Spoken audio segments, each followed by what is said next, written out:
Have you ever just stopped and wondered what makes the greats, well, great? How do some leaders and some companies inspire this incredible loyalty and pull off amazing things, while others, who have all the same resources, just kind of fizzle out? It turns out there's a pattern, a really powerful one that explains everything. I mean, think about Apple for a second. How are they so innovative year after year after year? At the end of the day, they're a computer company. They've got the same access to the same talent, the same ad agencies, the same media as everyone else. So what is it that makes them so different? Or what about Martin Luther King Jr.? He wasn't the only person who suffered in pre-civil rights America, not by a long shot. And he definitely wasn't the only great public speaker around at the time. So why was it him? Why did he become the leader of the civil rights movement? And the Wright brothers, how in the world did they figure out powered, controlled flight when there were other teams out there that were way better funded, way better qualified, and had all the connections? And yet these two bicycle mechanics from Ohio beat everyone to it. Well, here's the secret. It turns out that all of these inspiring people and organizations, Apple, Dr. King, the Wright brothers, they all think, they act, and they communicate in the exact same way. And it's the complete total opposite of how pretty much everyone else does it. This whole pattern boils down to a brilliantly simple idea. It's called the golden circle. And it's basically the framework, the blueprint that explains how these incredible leaders communicate their vision and get people to act. So the golden circle has three parts. On the very outside, you have the what. Every single company on the planet knows what they do. Then you've got the how. This is how they do it, what makes them special or sets them apart. But right there in the center, that's the why. And this is so important. Very few people or organizations really know why they do what they do. And I'm not talking about making money. That's just a result.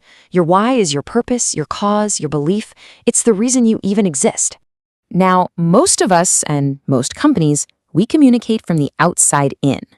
It makes sense, right? We start with the clearest thing, our what, and we work our way into the fuzziest thing, the why. We say what we do, how we're different, and then we just kind of expect people to buy in. But honestly, it's not very inspiring. But the inspiring leaders, they flip the whole thing on its head. They start from the inside and work their way out. They start with their purpose. They start with their belief. They always start with why. Okay, let's make this real with the Apple example. If Apple were like everyone else, their marketing would sound something like this. We make great computers. They're beautifully designed, simple to use, and user-friendly. Want to buy one? And, it's fine. But here's how Apple actually talks to us. Everything we do, we believe in challenging the status quo. We believe in thinking differently.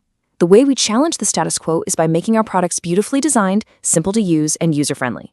We just happen to make great computers. Want to buy one? Do you feel that difference?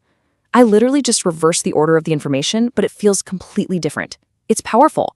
And this gets us to the absolute heart of the matter. People don't buy what you do. They buy why you do it. The what you do, the product, the service, it's just the tangible proof of your why.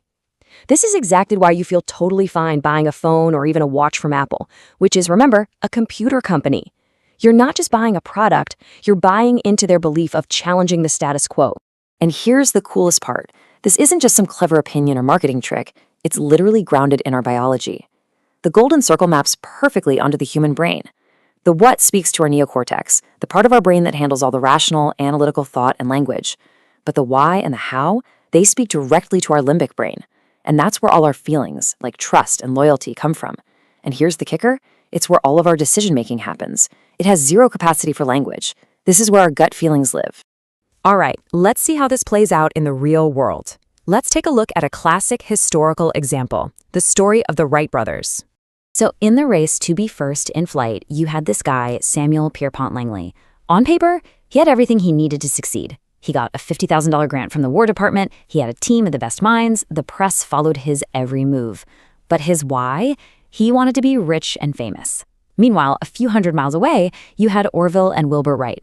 They had no money, their team had no college degrees, but they had a why. They had this deep, driving belief that if they could figure out this flying machine, it would literally change the course of the world.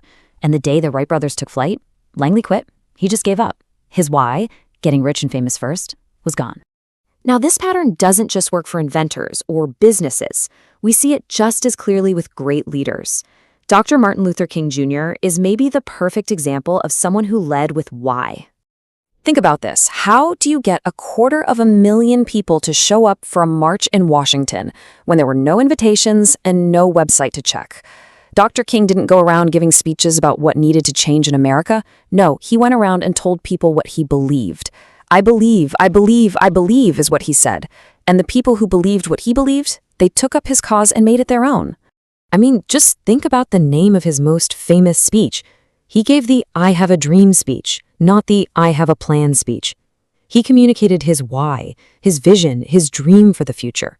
He didn't bore everyone with a comprehensive 12-point plan. He inspired them. And people didn't follow him because they had to. They followed him because they wanted to. They showed up for themselves because it was what they believed in too. So let's wrap this all up. If you want to inspire people to act, you have to start with why. It's how you connect directly with that emotional decision-making part of the brain. The goal isn't just to do business with people who need what you have. The goal is to do business with people who believe what you believe. Your products, your services, everything you do, it all just serves as the living proof of that core belief. At the end of the day, remember this. People don't buy what you do. They buy why you do it. So I'll just leave you with one final question to think about. What's your why?